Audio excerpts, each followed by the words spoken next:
सामने आने के बाद हिंदुओं और Oh, मुस्लिमों oh, के oh, बीच I नफरत didn't की know आग जलने this लगी और actually. साल 1853 में अवध के नवाब Wajid How are you people? This is Annie. Welcome you on the channel just like that. So today here I'm with a very religious type of video. And while I was just scrolling down the YouTube channel, I saw a video and I was so amazed watching the history of 500 years of a mandate of yours. So yes, it's going to inaugurate on 22nd January. So I thought that this would be the best time to just watch it. So yes, it's the historical journey of 500 years of Ram Mandir Ayodhya. So without further ado, let's just watch out the video first.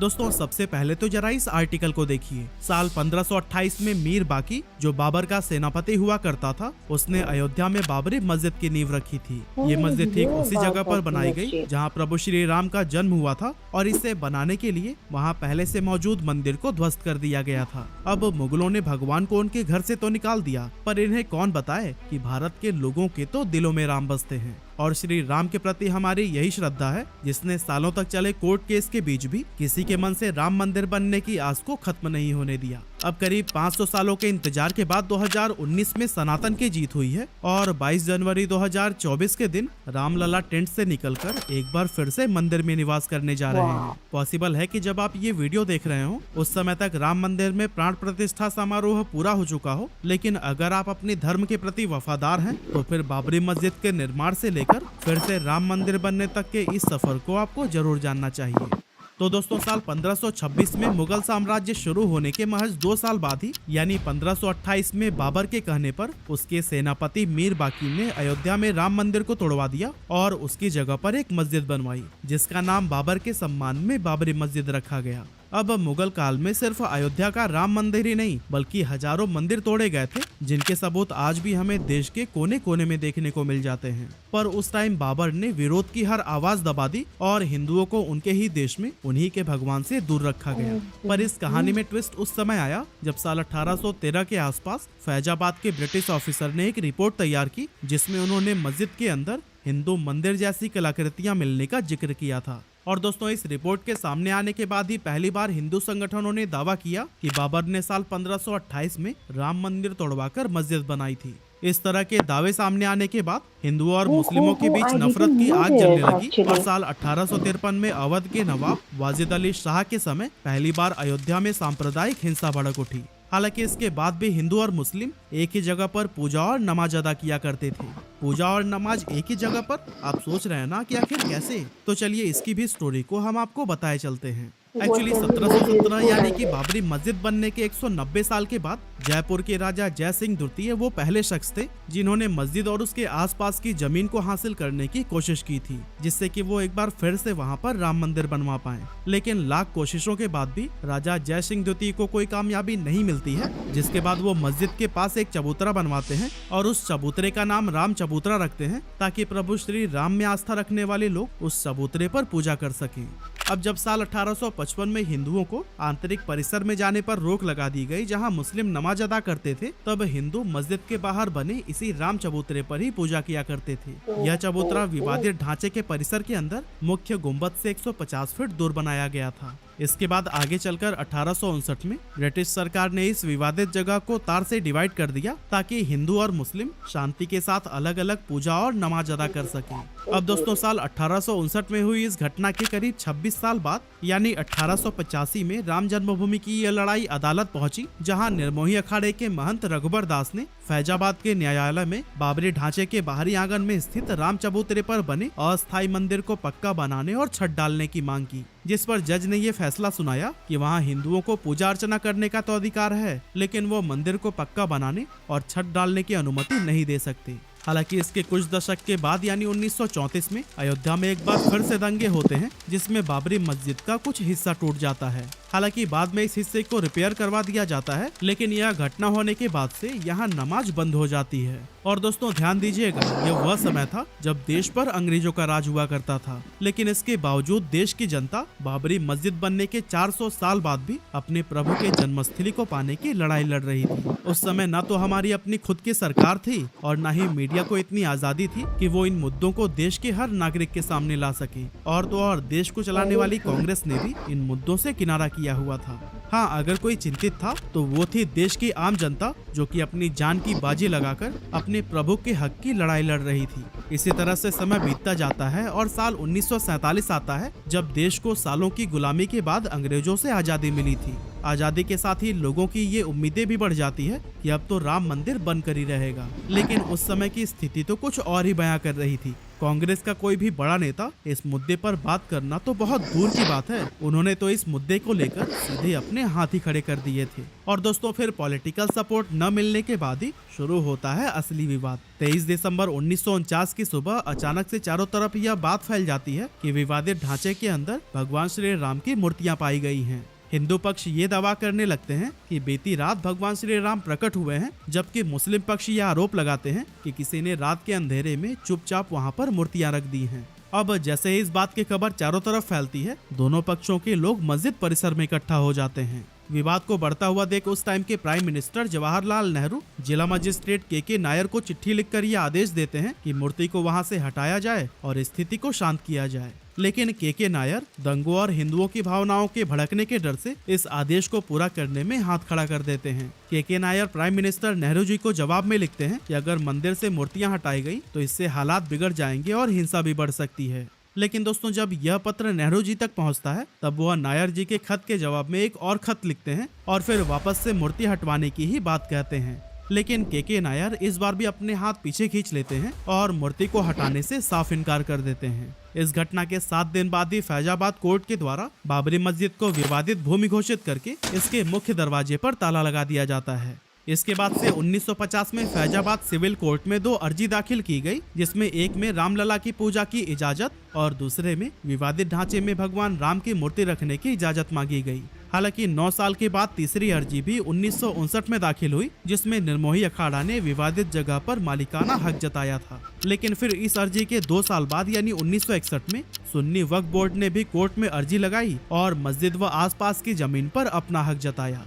ये क्रम लगातार चलता रहा। कभी हिंदू पक्ष तो कभी मुस्लिम पक्ष विवादित जमीन को अपने अधिकार में लेने के लिए तरह तरह के दावे करते रहे।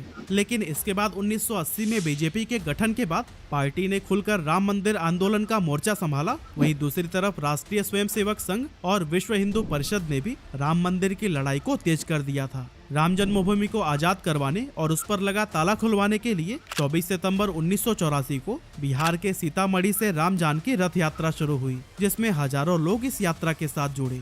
7 अक्टूबर 1984 को यह यात्रा अयोध्या पहुंची, जहां सरयू नदी के तट पर लाखों लोग इकट्ठा हुए। वहां पर अयोध्या में भव्य राम मंदिर का संकल्प लिया गया और फिर यात्रा लखनऊ होते हुए दिल्ली के लिए निकल गई। एक्चुअली इस यात्रा में 21 अक्टूबर 1984 को दिल्ली के विज्ञान भवन में संतों को जुटना था और यही इस यात्रा का समापन भी होना था। लेकिन उसी दिन सुबह सुबह प्राइम मिनिस्टर इंदिरा गांधी की हत्या हो गई और रथ यात्रा को बीच में ही खत्म करना पड़ा।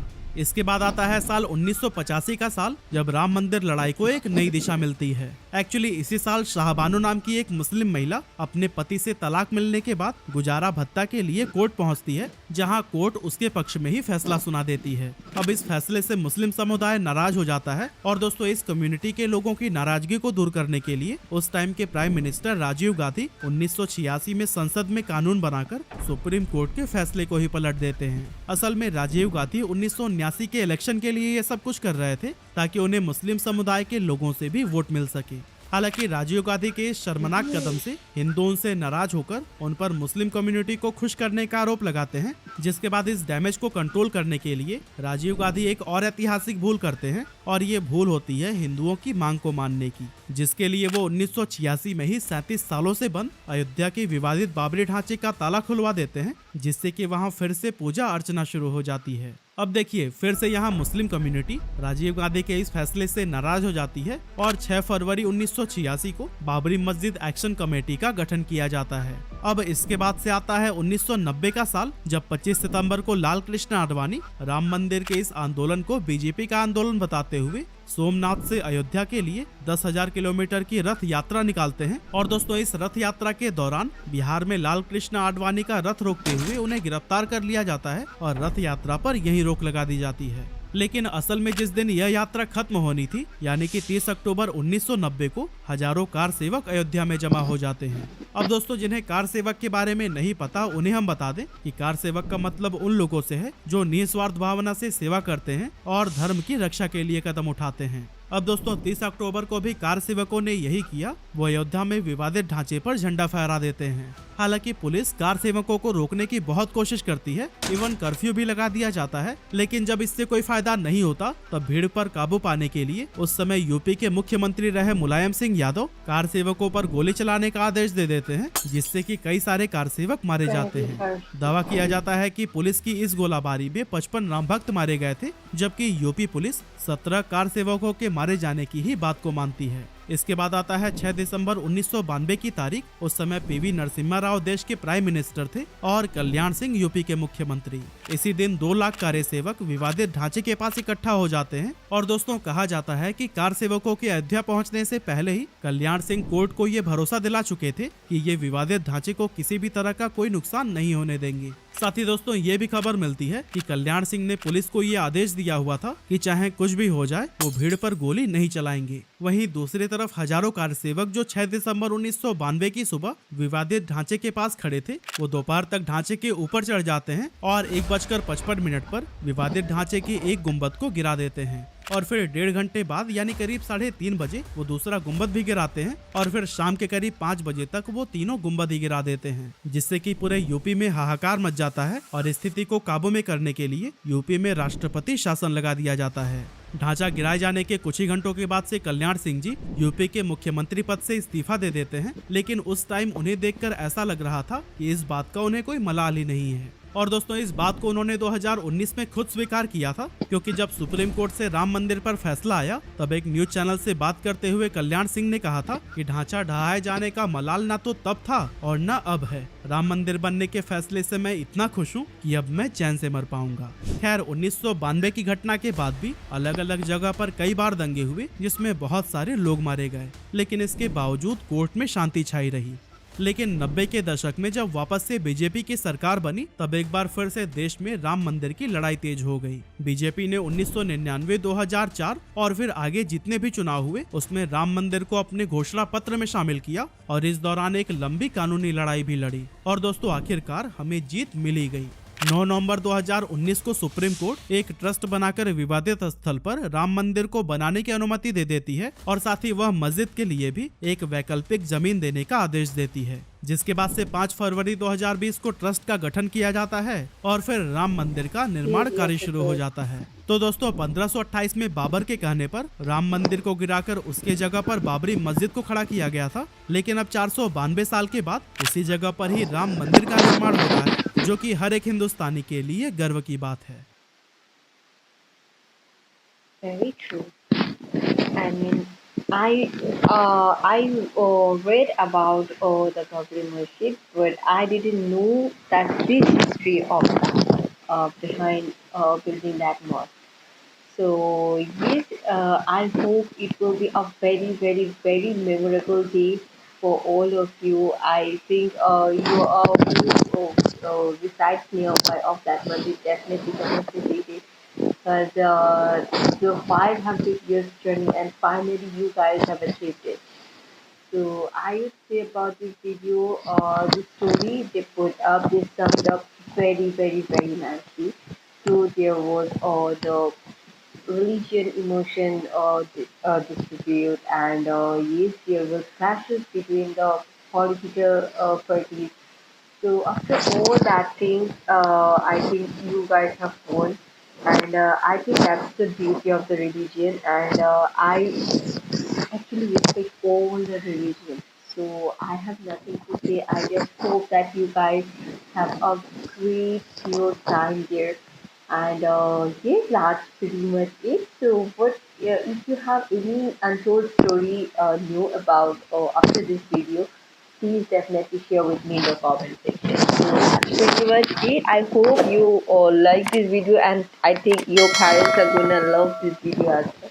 So please share this with them as well. And yes, that's pretty much it. Till next video, stay safe, stay tuned, just like that. And if you want to just request such kind of videos, definitely comment on that. Thank you.